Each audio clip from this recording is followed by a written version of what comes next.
Hey everybody, welcome back to James Draws Everything. This is James, drawing every country in the world's flag. And today, going into former Yugoslavia, we got a pretty complicated one. It is a Balkan country, so we're going to be doing the country of Bosnia and Herzegovina. Alright, so this one, like all these Balkan countries, very, very complicated histories, but we'll do what we can, okay? So this kind of area, right, sort of very, very early on, part of, the Roman Empire. Around the 6th and the 7th century, you have a large migration of Slavic people, mainly the big divide there is the Croats and the Serbs, so kind of setting up the early dynamic for what would eventually become Yugoslavia, right, or the Balkan state. So just kind of very, very generally speaking, the Croatians, Croats, they're more of Catholics in the Roman sense, and again this is very broadly speaking. Serbs, more Orthodox, and then it gets a little bit more complicated because in 1463 the Ottoman Turks take over, right? So the Ottomans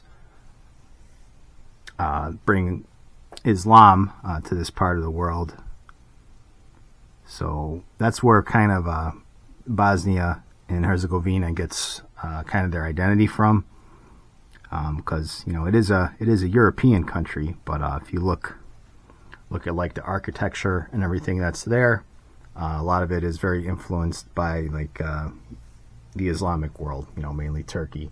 So you've got three different groups, right? Serbs, Croats, and then kind of the Muslim sort of Bosnian population.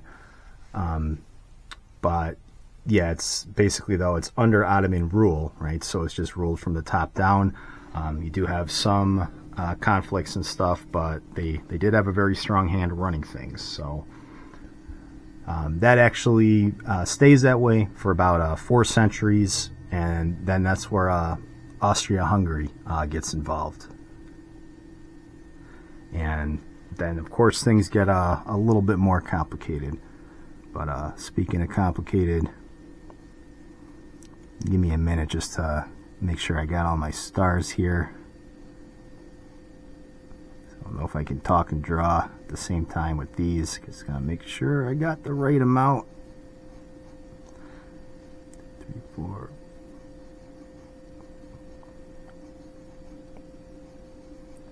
Okay, and then I'm gonna further detail them later.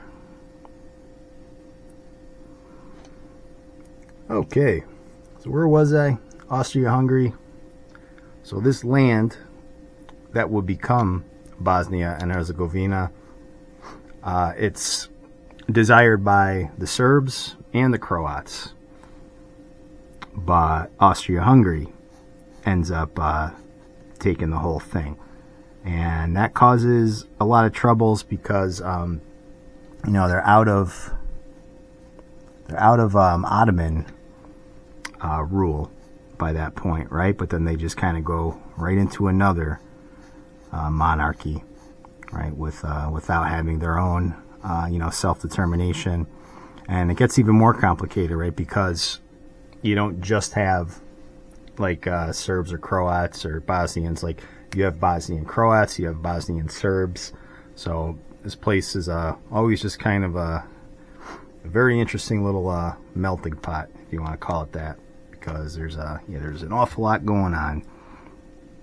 So there are a couple Balkan wars, in the kind of lead up to World War I,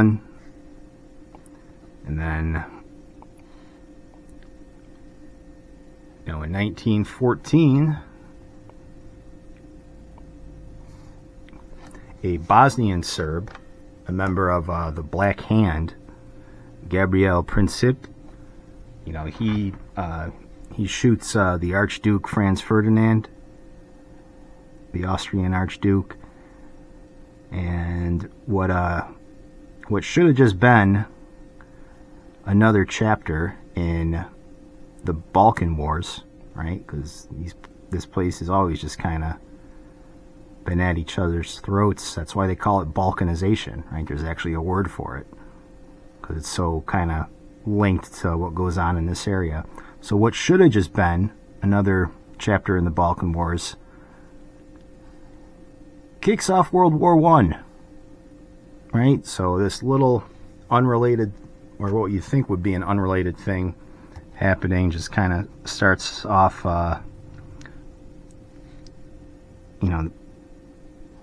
a world war. We had big wars before, but nothing of that magnitude. And then, of course, everything in World War I kind of sets off what happens in World War II. So yeah, just like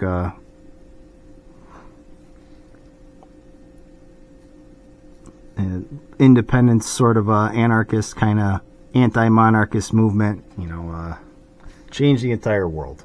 So World War I happens, right? And then there's more trouble here. You get kind of the idea of like a pan-Slavic country. So they create a kingdom of Serbs, Croats, and Slovenes. And you think, okay, well, now they're all united. They're one country. Nope. That is not the end of the troubles. Because you do have violence in the interwar period, but then during World War II, you have some more issues with communism starting to take foot in this part of the world, right? So you have Chetniks and partisans, right? And the partisans are the communist faction. The Chetniks are basically Serbian nationalists, and they are. Serbia was always much more aligned with Russia, right? But Russia and the Soviet Union kind of being two different things here. Chetniks are basically taking out everybody, right? They're taking out Croats. They're taking out, if Croats, the Christians, they're also the Muslims. But then there's partisans as well. So you got like two factions of pretty bad dudes. So the partisans, the communists, they kind of win out, but there's also like a faction there that's kind of like more of on the Croat side that's aligning with like the Nazis and the fascist parties, right? Very, very anti-communist, and yeah, it's just one big mess pretty much. And then after World War II, communism just kind of completely takes over this half of Europe. And hold on, I just got something I gotta fix here. Okay. So yeah, they Bosnia and Herzegovina, they joined the Socialist Federal Republic of Yugoslavia, the SFRY, under a fairly charismatic leader, Tito. Right, so Tito is certainly interesting when it comes to communist leaders because he kind of changed the way things operated. He had a break with Stalin in the Soviet Union.